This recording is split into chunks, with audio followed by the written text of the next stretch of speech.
Delighted to say I've been joined by two ex-Spurs legends, Paul Miller, Ossie Ardiles, and of course our regular punter here, Tony Gale. Tony, you're on fire at the moment. You tipped Manchester United last week in a very tough Manchester derby. But while I have the three of you here together, let's look ahead to Monday night's game. West Ham at home against Tottenham. Harry has only lost 2 games since he's taken over at the Lane. West Ham have kept 3 clean sheets on the bounce. How's it going to go at Upton Park? Tight game. I think it'll be a tight game between two sides who are desperate for the points, because the league is now outside the top 5. Anyone can go down, Leon. So, you know, if you win 2 games now, you're the best manager in the world. If you lose 2 games, you're the worst. Zola's just come out of a bad spell, as you said, 3 clean sheets, and they've nicked a good win at Sunderland in between that. It was a great draw at Liverpool.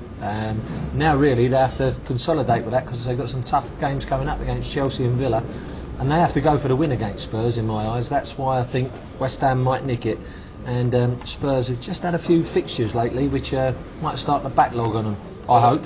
Well, I see you smiling there, Ossie, so you might have something different to say. Yes, I have something different to say. West Ham bring me wonderful memories, very happy memories. So I will go for the win for my old club, Tottenham. And how do you think Harry Redknapp, obviously he's done remarkably well, 2 defeats so far, but he seems to have changed the whole atmosphere at the club. Players are really happy now at the moment. Absolutely. We were really bad at the beginning of the season. I saw the club I saw the team play a few times, and I thought we were going to be relegated if something had not been done. But suddenly Harry arrived, and it was kind of a magic wand, really. So everything changed. The players look much more happy now, and there's a lot of confidence running through the team. So I'm hoping that against West Ham, it's a classic, it's a derby. It's going to be, as Tony said, very tight. But I definitely will go for a win for Tottenham. And Paul, onto yourself, looking ahead to Monday night's fixture. I certainly don't think West Ham will keep a clean sheet Monday. I'm not sure Spurs will either. I think there'll be some goals.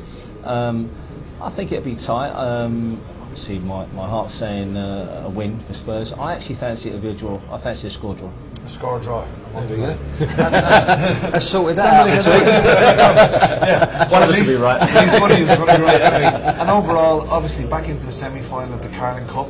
Showed a bit of grit last night. 1-0 down against Watford, came back and won 2-1. Things are looking quite good for Spurs.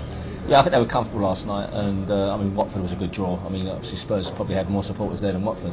It's a home tie for Spurs like last night, and yeah, they're flying. I think they'd probably like to avoid Man United in the semi-finals, play either one of the other 2 at home and away, and that's near enough for me, Wembley guaranteed.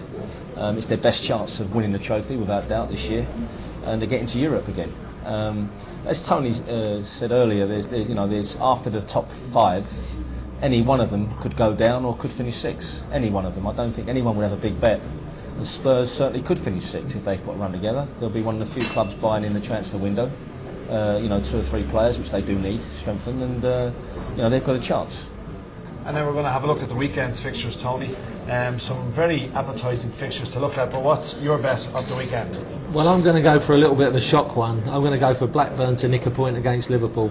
No, Blackburn are struggling at the moment, but I've seen Liverpool on 2 occasions now, live against Fulham. They struggled. They're 0-0. Against West Ham, they struggled, 0-0. And without Torres, they haven't got that threat up front. And I fancy Blackburn at home just to nick a point. I don't think Ince will attack them, even though they're at home at Ewood Park.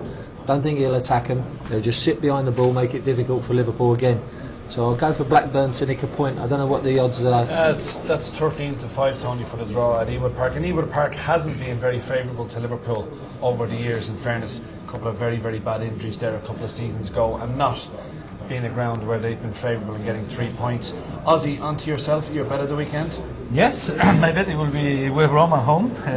Obviously they are in the bottom of the league, and they need the 3 points. Everybody needs 3 points, of course.